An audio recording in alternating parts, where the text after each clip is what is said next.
Good day. This is the second in a series of 7 sessions on working capital and current asset management, investigating the factors that could enhance the profitability of a company by managing these elements. In this session, we're going to focus on the cash conversion cycle. So, how does Ford keep his working capital ratio so low? One of the elements is cash conversion cycle. So they reducing the cash conversion cycle so that money comes into the business much quicker. So what is a cash conversion cycle?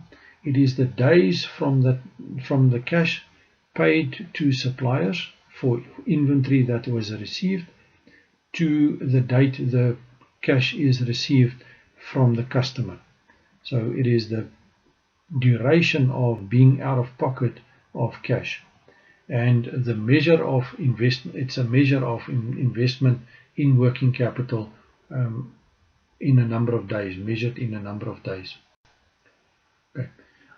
Previous session we looked at the operating cycle, and there we looked at the inventory period, the accounts receivable period, which leads to the operating cycle. That's the process of obtaining stock and selling the stock, and eventually concluding the final stage of the transaction.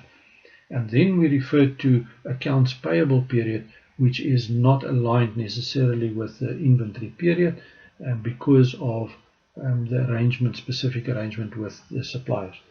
But the next question is, how long for us, once we paid that accounts payable period, up until the point that the accounts is received, or that money is received. So that's the cash conversion cycle. So that's the blue section.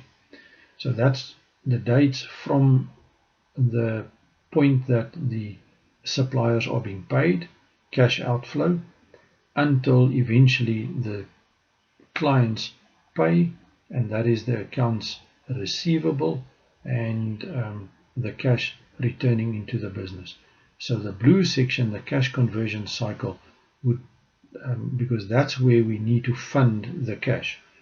So accounts payable, while the accounts payable is open, we have not injected the cash into the cycle yet.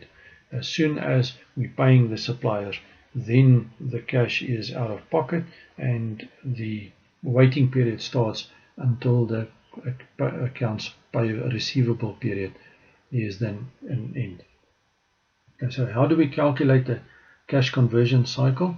It is the operating cycle minus the accounts payable days, or the accounts payable period.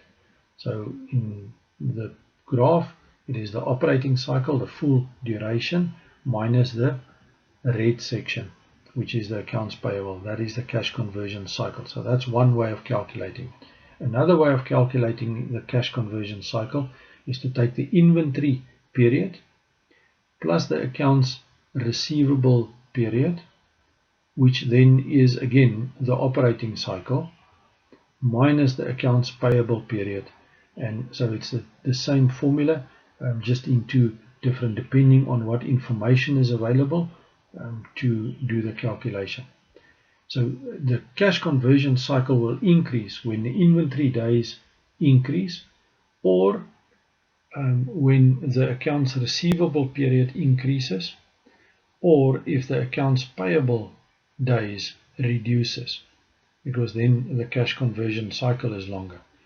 The cash conversion cycle would decrease if the inventory days is reduced, so we sell the inventory quicker, or the accounts receivable days are reduced.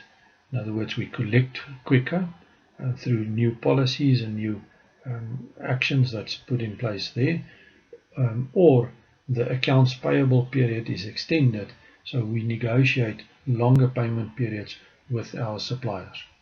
So those are the elements that a company like Ford would use and manage very subtly, but very effectively to ensure that the injection or the liability on making cash available is as low as possible.